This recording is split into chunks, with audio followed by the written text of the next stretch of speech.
Canada. America's neighbor to the north. Hockey, cold, Brent Butt. Whatever springs to mind first when someone brings up the Great White North, it's a beautiful, vast country with lots of small gems hidden within. So, here's 5 places in Canada you've maybe never heard about on YouTube.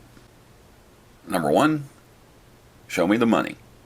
As mysterious as Justin Bieber's popularity, Oak Island off the coast of Nova Scotia has been a target for treasure hunters and history seekers for over 200 years. Thanks to a video from Voodoo, we know an area called the Money Pit is the most common place for people hoping to uncover buried riches.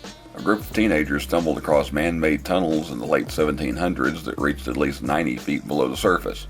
Over the years, excavations found several interesting items, including coins, an inscribed stone, and mounds of coconut fiber.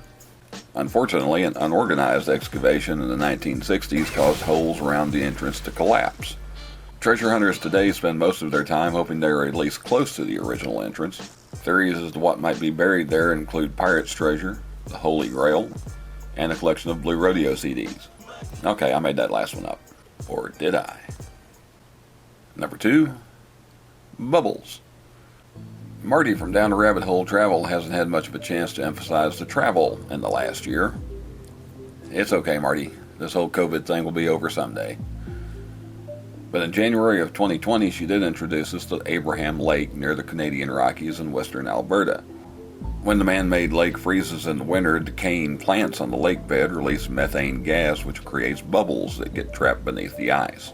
This creates a bizarre and wonderful visual that has made the lake a favorite destination of photographers, nature observers, and at least one YouTuber. If you plan on going to see Abraham Lake for yourself, you might want to load up on the ketchup chips and Tim Hortons coffee before you go, as it's kind of in the middle of nowhere.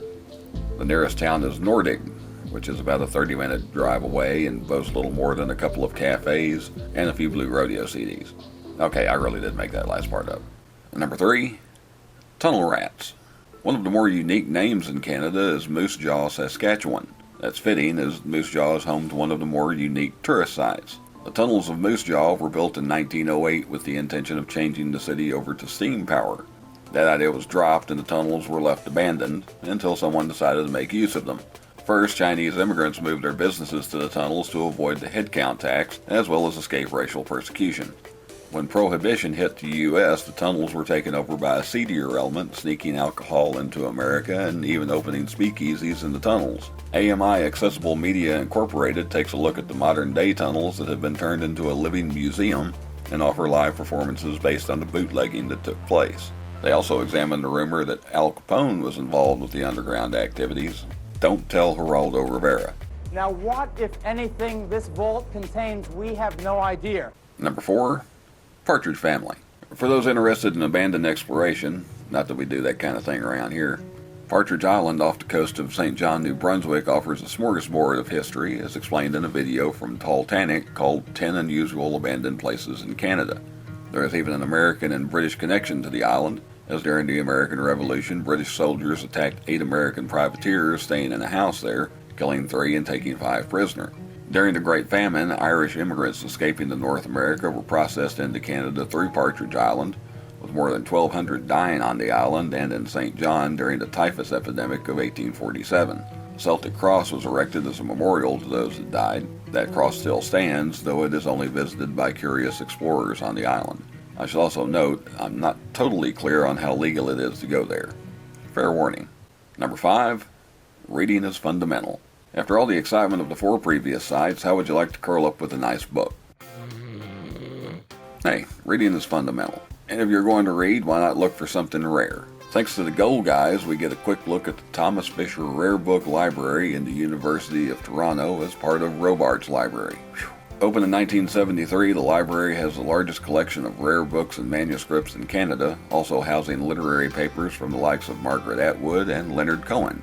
The impressive collection includes the Nuremberg Chronicle, an encyclopedia published in 1493, Shakespeare's first folio from 1623, and the manuscripts of British General James Wolfe from the 1700s. Add to this Canada's largest collection of Blue Rodeo CDs. Okay, I'll stop. Like all things on this list, if you do plan a visit, it would be a good idea to call ahead, as COVID-19 restrictions may affect hours and accessibility. I hope you like taking a look at some of the lesser known and unusual sites in Canada. If you'd like to take a look at the videos we've talked about here, links are in the description and in the icon in the upper right hand corner. Thanks for watching, and check out Blue Rodeo. I'm sorry. It's so stupid.